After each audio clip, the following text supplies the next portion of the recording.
कृष्ण भगवान के जन्म से पहले क्या आकाशवाणी हुई, आकाशवाणी से क्या भविष्यवाणी। जैसे कि कहते हैं कि जब आकाशवाणी होती है तो उसमें भविष्यवाणी के बारे में बताया जाता है, पर ये मालूम होता है कि ये आकाशवाणी और भविष्यवाणी है, ये नहीं पता होता कि इसके पीछे कौन है।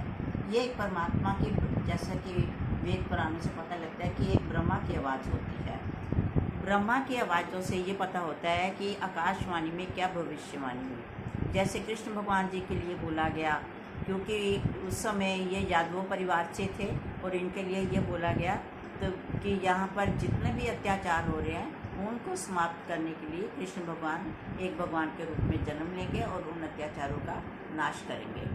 इसलिए जब कंस की बहन देवकी की शादी यादव परिवार में हुई वासुदेव जी के साथ, तो उनको ये कहा किसी एक राक्षस ने कि आप अपनी बहन की जितनी मर्जी वो खुशी से शादी करो, उनको रथ में बैठा के ले जाओ, पर इसका 8वां पुत्र जो है वो आपके नाश का कारण बनेगा।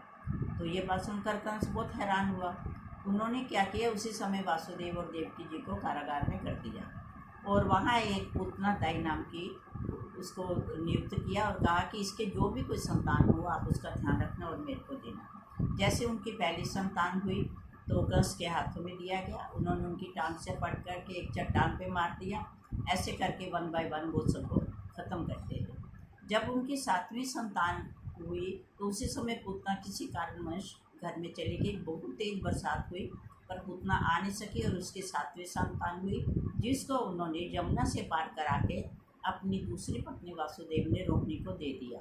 वो बलराम जी के नाम से प्रसिद्ध हुए और एक बहुत अच्छे ब्रह्मचारी, सब कुछ मतलब अच्छे थे। इसके बाद जब वो 8वीं संतान कृष्ण भगवान जी की हुई तो उस समय भी पूतना दाई वहाँ नहीं थी, तो उनको जैसे ही उनका जन्म हुआ तो उनको भी लेकर यमुना में नदी जल एकदम क्या हुआ, भगवान की तरफ से सारे कारावास के दरवाजे खुल गए और यमुना का दल भी नीचे चला गया और वो अपनी एक टोकरी में डालकर वासुदेव जी उनको यशोदा कि वहाँ चले गए और उनकी जो एक लड़की पैदा हुई थी उसी समय उनको लाकर उन्होंने देवकी के वहाँ कर दिया।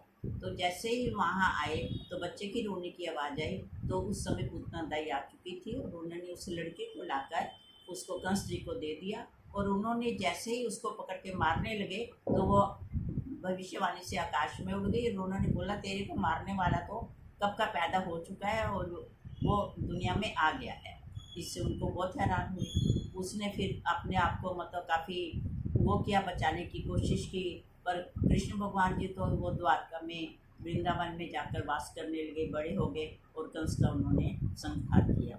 इससे ये होता है कि जो कुछ करना होता है वो कृष्ण भगवान तो खुद ही भगवान थे, उन्होंने अपना बचाव खुद ही कर लिया। कंस को इनके हाथों से मरना था इसलिए हुआ। ये है कृष्ण भगवान के जन्म से पहले की कथा कि कैसे कैसे उनका जन्म हुआ, क्या क्या हुआ। अब कल तो कृष्ण भगवान जी का जन्म है, उसी के बारे में बताया जाएगा जैसे ही कृष्ण भगवान जी की मंजूरी होगी नेक्स्ट वीक में। जय जय श्री कृष्ण, जय जय श्री।